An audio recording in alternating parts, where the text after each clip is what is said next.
2017, quand même, c'est une sacrée année. Effectivement, on atteint 40% de femmes à l'Assemblée nationale. La notion de mansplaining et celle de maninterrupting entrent dans la vie professionnelle, grâce à Sheryl Sandberg, qui fait une tribune sur le sujet. La charge mentale entre dans tous les foyers, grâce à la BD d'Emma. Et puis, bien sûr, la fameuse affaire Weinstein, qui porte peut-être mal son nom, parce que ce n'est peut-être pas une affaire, c'est peut-être bien plus que ça. Beaucoup, aujourd'hui, disent que c'est un mouvement historique, une étape historique. Alors, pour le savoir, nous, on s'est dit qu'il fallait qu'on convie une historienne qui va essayer de nous dire ce qui fait qu'un moment devient un mouvement et qu'un mouvement devient une page d'histoire.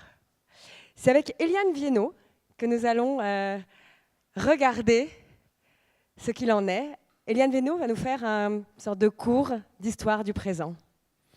Voilà, donc on va aussi pouvoir juger si l'année dernière, en titrant notre 4e édition du Printemps des fameuses révolutions, on a eu de l'intuition, tout simplement du pot. Révolte ou révolution, c'est Eliane Viennot qui va nous aider à trancher. Bienvenue Eliane. Merci.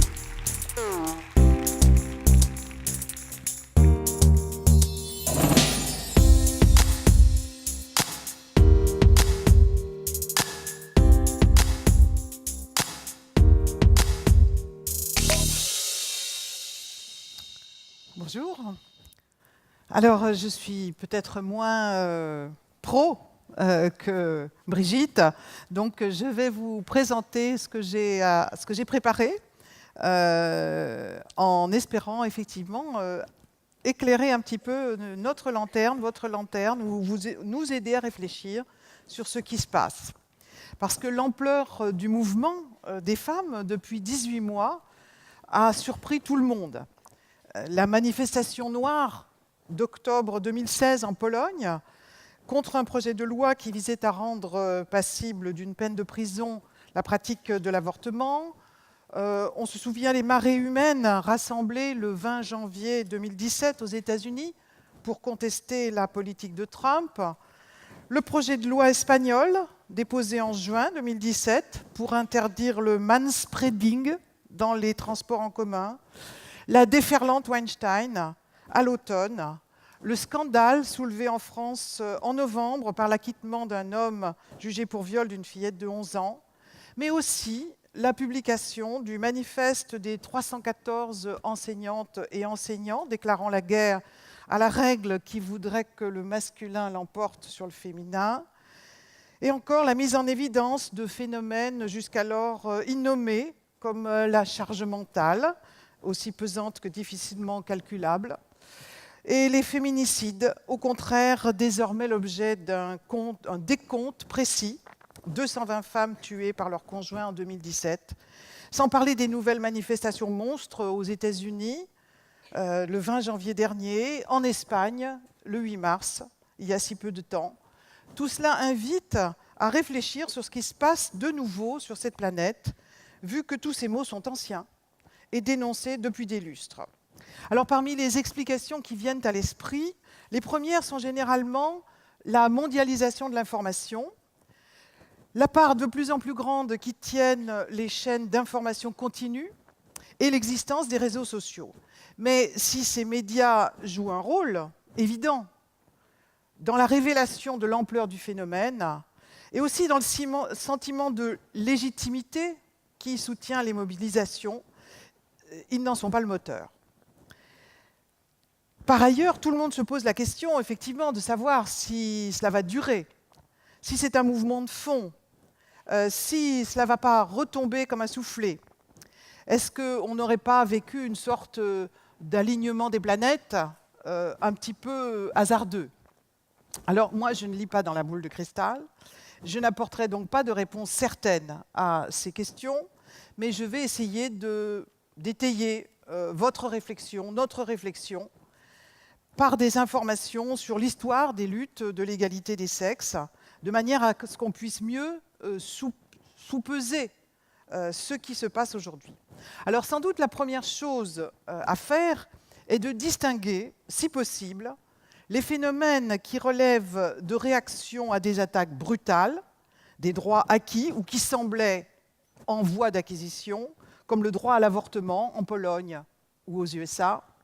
Distinguer cela des faits qui relèvent d'une longue maturation, qui sont liés à une attente longue et produits au contraire par l'immobilisme, par l'indifférence ou par la tolérance que nos sociétés semblent avoir envers l'insoutenable, qu'il s'agisse de crimes véritables, les incestes, les viols, les meurtres, de coups et blessures, si nombreux, de harcèlements physiques et verbaux, ou simplement, comme le rappelait Brigitte Grésy, des rappels quotidiennement faits aux femmes qu'elles sont des êtres inférieurs, puisqu'elles sont moins payées, alors qu'elles ont les mêmes diplômes et les mêmes compétences en ce moment, qu'elles sont moins élues, alors qu'elles ont la même passion, le même dévouement, qu'elles sont moins sollicitées pour leurs expertises, alors qu'elles en ont autant, etc., etc.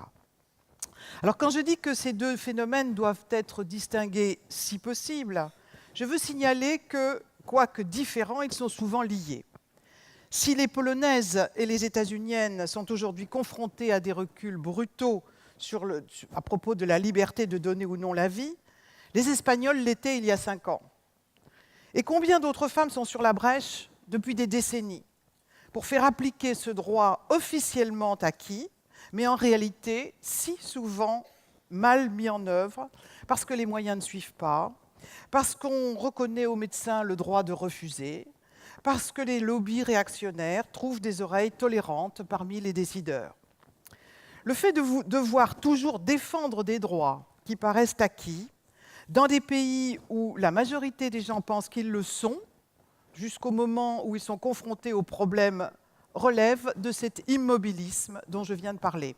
Combien de temps faudra-t-il encore attendre? Pendant combien de temps faudra-t-il encore descendre dans la rue, pétitionner, s'organiser, protester, pour que simplement, il soit reconnu que les femmes ont le droit de vivre sans crainte, respectées, écoutées, payées, protégées à l'égal des hommes?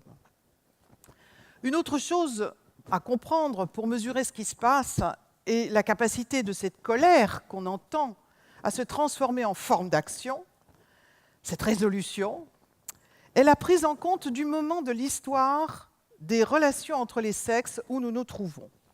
Et je commencerai par l'un des changements majeurs qui a affecté les dernières décennies, à savoir l'accumulation de savoir sur cette histoire. En 1970, le numéro 54-55 de la revue Partisan, le premier sans doute consacré au féminisme dans la période récente, titrait « Libération des femmes, année 0 ». C'est dire l'ampleur, aujourd'hui nous en rions, c'est dire l'ampleur de notre désinformation.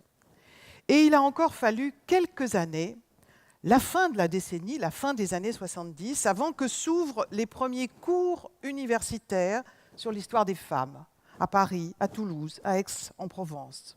Des cours où les enseignantes, elles le disent, avançaient en même temps que leurs étudiantes et leurs rares étudiants, puisque aucune d'elles n'était parvenue à son poste en ayant étudié l'histoire des femmes. Depuis, les cours se sont multipliés. Les recherches, les colloques, les livres, les thèses, les collections chez les éditeurs sur ce sujet, et même les enseignantes chercheuses spécialisées dans ce domaine.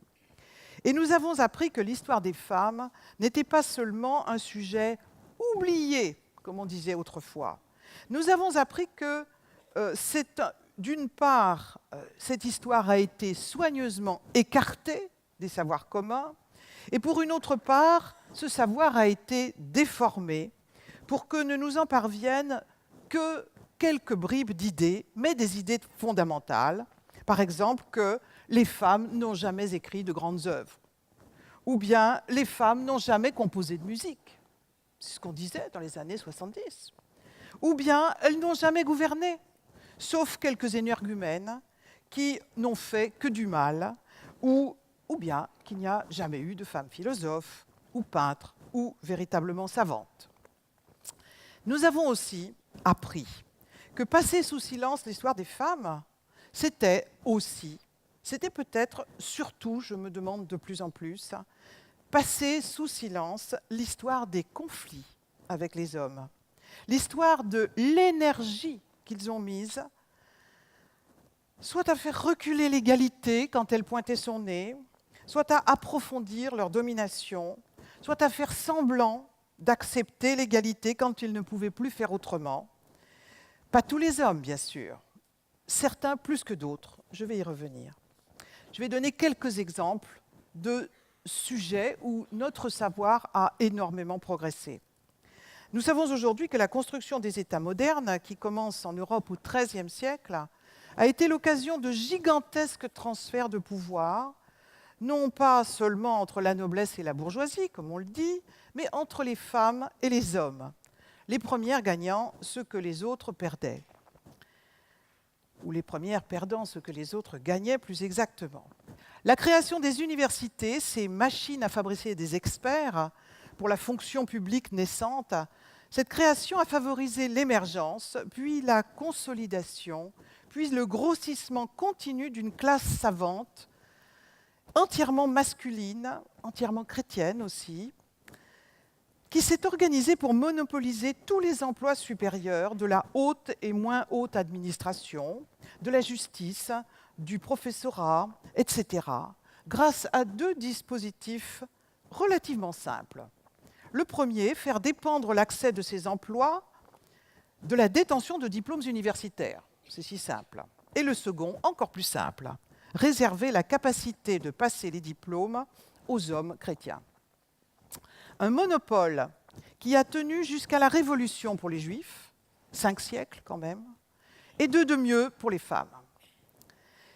Les femmes ont pourtant commencé à protester face à cette injustice dès la fin du XIVe siècle, comme Christine de Pisan, la première femme de lettres de notre histoire, qui écrivait en 1404 « Si les filles allaient à l'école comme les garçons, elles pourraient faire aussi bien qu'eux ». Ou comme Marie de Gournay, l'éditrice de Montaigne, qui aurait pu être membre de l'Académie française, première génération, elle a écrit des traités sur la langue. Marie de Gournay qui écrivait en 1622 un ouvrage intitulé « L'égalité des hommes et des femmes ». Qui a lu Christine de Pisan ou Marie de Gournay? Mais qui n'a pas lu, en revanche, Les Précieuses ridicules ou Les femmes savantes, qui se moquaient de ces femmes avides de partager les fruits du savoir. Nous savons aujourd'hui, autre domaine, que la Révolution française a bel et bien ouvert la porte de l'égalité aux hommes, mais qu'elle l'a du même coup refermée aux femmes. Et que cette décision s'est faite, c'est encore pire, en application de l'idéal des Lumières, à savoir la séparation des sphères que nos chers philosophes avaient théorisé. Aux hommes, la sphère publique, la fabrication des lois, la décision, la guerre, le savoir, l'autorité. Aux femmes, la sphère domestique, la fabrication des mœurs, l'empire de l'amour, comme ils disent, et le lavage des chaussettes. Aux hommes, la domination, aux femmes, la sujétion. Ne sont-elles pas, comme disait Rousseau, le sexe qui devrait obéir ? Non seulement les femmes ont été exclues de la citoyenneté dès les premiers mois de la Révolution, mais elles ont été exclues de l'universalité dès les premiers jours de la Révolution de 1848, qui n'a appris que le suffrage universel datait de 1848. Les plus jeunes d'entre vous, j'espère, ont appris que c'était un suffrage masculin, mais jusqu'il y a une dizaine ou une quinzaine d'années, on apprenait tranquillement que le suffrage universel datait de 1848. Les deux épisodes, en tout cas, les deux premières révolutions, ont permis que les femmes demeurent parquées dans des emplois subalternes, à gagner 2 fois moins d'argent que les hommes là où elles trouvaient du travail, à être assujetties, pour les unes à leur mari ou aux hommes de leur famille, pour tant d'autres à la multiplicité des hommes fréquentant des bordels. Et on trouve des hommes fréquentant des bordels du haut en bas de la société à cette époque-là.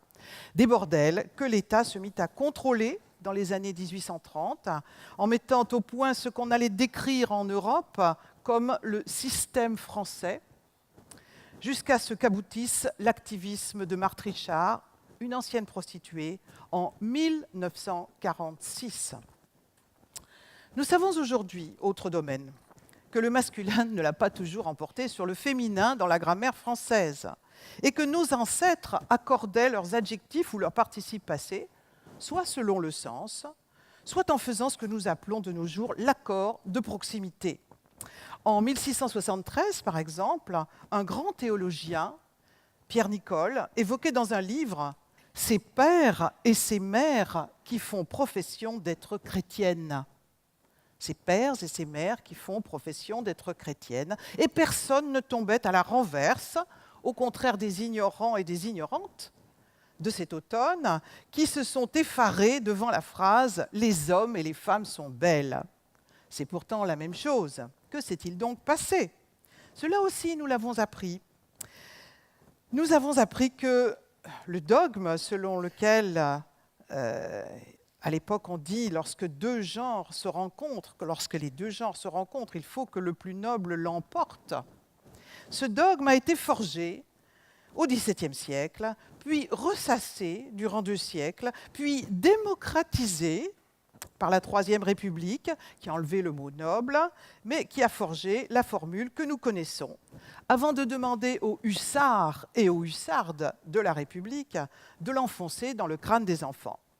Un dogme que ni la 4e ni la 5e République n'ont songé à mettre aux oubliettes, tant le message ainsi diffusé paraissait utile aux maîtres du jeu pour qu'ils puissent le rester le plus longtemps possible, ce qu'ils sont restés. Réalise-t-on que 50 ans après l'accès des femmes à la citoyenneté, qu'aucune assemblée élue n'a voté, je le rappelle, les hommes étaient toujours plus de 95% d'élus au Parlement et dans les conseils généraux et à la tête des communes, etc. Réalise-t-on à quel point l'expression « patrie des droits de l'homme » est à entendre au sens propre? Nous savons aujourd'hui, et j'arrêterai là la liste des exemples de connaissances que les études féministes, comme nous disions dans les années 80, ou les études de genre, comme nous disons aujourd'hui de manière à la fois peut-être plus exacte, mais aussi plus euphémisante. Nous savons aujourd'hui donc que tous les hommes n'ont pas participé de la même manière à l'instauration de l'ordre masculin, que certains y ont travaillé plus que d'autres.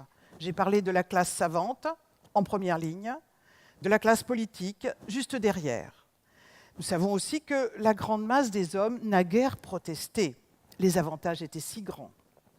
Mais nous savons aussi, c'est l'essentiel, que certains hommes se sont opposés à cette progression. C'est à eux que l'on doit bien des progrès, de la pensée, de la légitimité, de la législation, bien sûr.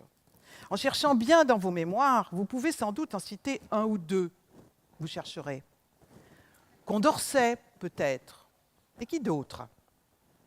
Qui a entendu parler de Corneille Agrippa, qui, au début du XVIe siècle, dut quitter précipitamment l'université de Dole pour avoir défendu une sorcière, et qui est l'auteur d'un des traités fondamentaux pour l'égalité des sexes pour 2 siècles? Qui a entendu parler de Comenius, ce savant tchèque qui prônait l'instruction pour tous et toutes? Qui a entendu parler de Charles de Villette, poète, journaliste, homosexuel assumé, girondin comme Condorcet et Olympe de Gouges, qui soutint durant 4 ans, les 4 ans de la Révolution, les 4 après il est mort, et heureusement pour lui, il est mort avant le temps de la guillotine, sinon il y serait passé. Charles de Villette, qui a soutenu l'idée de l'égalité absolue des femmes et des hommes, qui a entendu parler de Salvatore Morelli, patriote de l'unité italienne, libéré par les armées de Garibaldi après 12 ans passés en prison, qui fut élu en 1867 au Parlement italien et qui déclencha, pendant les 13 ans où il siégea dans ce Parlement, l'hilarité de ses congénères en défendant l'idée que les femmes devaient pouvoir voter et être élues, sans parler d'autres réformes sur leur éducation et encore d'autres choses. Nous savons donc aujourd'hui tout cela. et bien d'autres choses qui concernent les dernières décennies, comme les statistiques, on en a entendu parler tout à l'heure, les statistiques concernant la progression de la masse des femmes salariées, les statistiques concernant leur instruction. Nous savons qu'elles sont plus diplômées que les hommes en France depuis 30 ans. Nous savons tout sur la stagnation de la différence entre leurs salaires et ceux des hommes. Nous savons tout sur la stagnation de la différence entre la part qu'elles prennent dans les corvées domestiques et celle qui prennent les hommes. Nous savons depuis peu qu'on retrouve cette même proportion, 75%, 25%, parmi les aidants, comme on dit aujourd'hui, en usant, comme il se doit, du masculin dit générique, alors que les aidantes sont non seulement 2 fois plus nombreuses que les aidants, mais que leur aide est nettement plus importante en termes de quantité de temps. Nous savons que le travail partiel s'est développé de manière vertigineuse depuis les années 80, que ce travail concerne essentiellement les femmes et qu'il s'est imposé parce que les parlementaires qui ont légiféré sur ces travaux n'ont pas songé à prendre en compte la fragilité des femmes sur le marché de l'emploi. Nous savons aujourd'hui que les femmes retraitées gagnent en moyenne 600 € de moins que les hommes retraités, en moyenne. Et nous savons même des choses encore plus exotiques, comme le fait que les femmes parlent 2 à 3 fois moins que les hommes dans la plupart des films oscarisés, et que les réalisateurs ont une fâcheuse tendance, quand leur bonté va jusqu'à mettre en scène plus d'une seule héroïne, à faire que les 2 femmes, ou plus, n'ont qu'un sujet de conversation, les hommes. Nous sommes donc en capacité, lorsqu'un problème surgit, lorsqu'un scandale éclate, lorsqu'une polémique s'élève, à dire ce qu'il en est de la réalité, parce que nous l'avons étudiée. Pas tout le monde, certes. Tout le monde ne connaît pas ces statistiques, tout le monde ne connaît pas tous ces savoirs. Mais certaines d'entre nous possèdent ces savoirs. Et elles se sont donné les moyens de les faire connaître, de les partager. Longtemps, et c'est encore bien souvent le cas, les féministes qui avaient réussi à trouver une place dans l'université ou dans les établissements de recherche se sont fait accuser d'être des militantes. Leur savoir était donc biaisé, disait-on. Mais l'analyse était fausse. Ce qui fait la différence entre les chercheuses féministes et les autres, ce n'est pas la qualité de leur recherche, qui est encore plus surveillée que celle des chercheurs et des chercheuses conciliantes avec l'ordre du genre. La différence, c'est la volonté de faire savoir ce qu'elles savent.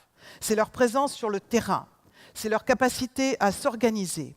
Il y aura en août, à Nanterre, le 8e congrès des recherches féministes dans la francophonie. Il y en a depuis 30 ans. Et il y en a des dizaines d'autres, pour ne concerner pas autre chose que la francophonie, dans le monde occidental, où se rencontrent des chercheuses et des chercheurs du monde entier. Cette accumulation des savoirs qui ont été si longtemps inexistants, et qui, pour une part, sont devenus des savoirs communs, cette capacité de celles qui les portent à prendre langue avec les populations qu'elles étudient, quand elles s'intéressent à la société actuelle, bien entendu. J'ai rarement des relations avec Catherine de Médicis. Cette capacité des unes et des autres à monter au créneau dès que l'actualité le demande sont l'un des grands facteurs qui me conduisent à dire que le mouvement actuel ne retombera pas. Les femmes ne peuvent plus être trompées, leurrées comme elles l'ont été si longtemps. L'autre grand facteur qui va dans le même sens est lié aux transformations sociales que je viens d'esquisser. Il n'y a pas que les lieux de savoir où les femmes commencent, que dans les lieux de savoir, que les femmes commencent à être nombreuses. Il y a les lieux de pouvoir. Partout ou presque aujourd'hui, du moins en Occident, les femmes ont cessé d'être présentes à dose homéopathique, voire carrément absentes, des lieux où se prennent les décisions. L'accès à la citoyenneté, l'accès à la haute fonction publique, réalisé en Occident entre la fin du XIXe siècle et le milieu du suivant, ont partout été longs à se traduire en accès aux plus hautes fonctions. Mais nous avons fini par passer des caps. Et il sera très difficile, de plus en plus difficile, de les faire repasser dans l'autre sens. Et cette progression des femmes dans les strates décisionnelles leur a permis partout de favoriser ce mouvement. Si nous avons l'impression depuis quelques années qu'il s'emballe, c'est parce qu'il y a aujourd'hui une masse critique de femmes en capacité d'agir, au Parlement, dans les régions, dans les municipalités, dans les entreprises, dans les universités. Il y a même aujourd'hui des chefs d'orchestre. qu'on n'hésite même plus à désigner avec le bon mot, E2FE, comme l'a fait le mois dernier la une du mensuel Diapason. Un dossier bien intéressant d'ailleurs, qui montre que là aussi, les femmes ont à cœur de faire progresser d'autres femmes. Partout, bien entendu, il y a de la résistance, et pas seulement de la part des hommes. Quoi de plus normal ? Ce n'est pas pour rien qu'on nous a répété année après année que le masculin l'emporte sur le féminin. Que les femmes aient reçu ce message, qu'elles aient appris à vivre avec, qu'elles se sentent menacées quand l'ordre qu'elles avaient appris à respecter vacille, quand elles voient que d'autres ont eu peut-être plus de courage qu'elles. Quoi de plus normal que les femmes regimbent, résistent ? Mais j'ai tendance à penser que cela aussi va péricliter. Parce que les jeunes femmes n'ont plus forcément ce respect ou cette peur. Parce que des hommes aussi, et je dirais enfin, ont décidé de briser le consensus mafieux qui les liait. Je pense à Pierre Bourdieu, que la campagne pour la parité a incité à faire de la domination masculine, titre de l'un de ses derniers livres, un sujet de recherche. Je pense au groupe Zéro Macho, qui lutte depuis plusieurs années contre le système prostitutionnel. Je pense aux hommes victimes de prédateurs sexuels qui ont décidé depuis 5 ou 6 ans de parler et de poursuivre leurs bourreaux, acceptant de se dire quelque part, comme les femmes, solidaires des femmes, ce qu'ils n'arrivaient pas à dire jusqu'à présent. Je pense aux dessinateurs de BD qui ont décidé de boycotter le festival d'Angoulême au vu de la sélection 100% masculine de sa sélection officielle en 2016. Occasion de réaliser qu'en 44 ans d'existence, ce festival n'avait décerné qu'une seule fois son prix à une femme. Voilà donc le dernier facteur qui explique la vigueur du mouvement actuel, le temps qui passe. Dans ma jeunesse, les gens disaient aux féministes « Vous êtes trop impatientes, vos mères sont les premières à avoir voté. Les choses s'arrangent toujours lentement. » Mais 40 ans plus tard, on ne peut plus chanter cette chanson. On ne peut plus raconter aux femmes qu'il faut simplement qu'elles attendent. Là aussi, les calculs ont été faits. Au rythme où certaines choses progressent, l'appétence des hommes pour les tâches domestiques, par exemple, on sait qu'il faudra patienter encore 2 ou 3 siècles pour parvenir à l'équilibre, si rien ne vient entraver cette marche du progrès, dont on sait aujourd'hui que c'est un mythe, la marche du progrès. En revanche, si l'on s'organise, si l'on entre en lutte, si l'on se fixe des objectifs, si on se donne les moyens de faire reculer le vieux monde, comme on disait en 68, on parvient à des résultats.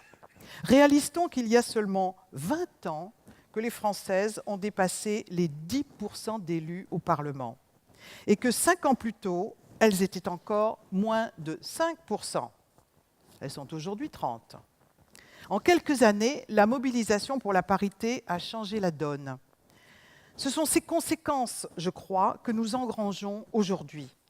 Nous avons appris à compter, à voir s'il y a ou non 50-50. D'autres diraient kiff-kiff. Dans les porte-monnaies, comme sur les bancs des assemblées ou devant l'aspirateur. C'est toute l'idée de l'égalité qui a été transformée. Ce n'est plus seulement les femmes aussi, pour reprendre le nom d'une émission célèbre des années 60, qui semble l'objectif à atteindre. C'est les femmes partout et pour partager tout. Alors oui, pour répondre à la question qui était posée, il y a certainement de la révolte dans le mouvement qui couve depuis plusieurs années, plus que de la révolution, de la révolte. C'est à cause d'elle que les coups d'éclat ont été multipliés ces derniers mois. Parce qu'il y a eu tromperie. Parce que l'égalité que proclament nos pays n'est pas réalisée et que tout n'est pas fait, c'est le moins qu'on puisse dire, pour réaliser ce programme. Or, les femmes ne sont plus seulement en position de se plaindre dans nos pays. Elles sont en position de faire bouger la société. Et beaucoup d'hommes, je crois, sont aujourd'hui d'accord avec ce qu'elles proposent, avec ce qu'elles recherchent, ce qui n'était pas le cas il y a encore 20 ou 30 ans. Voilà donc beaucoup de raisons pour moi, de penser que nous ne sommes pas en présence d'un feu de paille. Le slogan sorti cet hiver, après des mois d'agitation, « Time's up », traduit chez nous par « Et maintenant, on agit », dit plus qu'aucun discours la maturation qui s'est faite et qui s'appuie, je le répète, sur une masse critique de femmes réellement capables d'agir. Je ne serais pas très étonnée, ou plus exactement, je serais très étonnée, qu'on n'enregistre pas dans les années qui viennent une accélération de la marche vers l'égalité. Merci.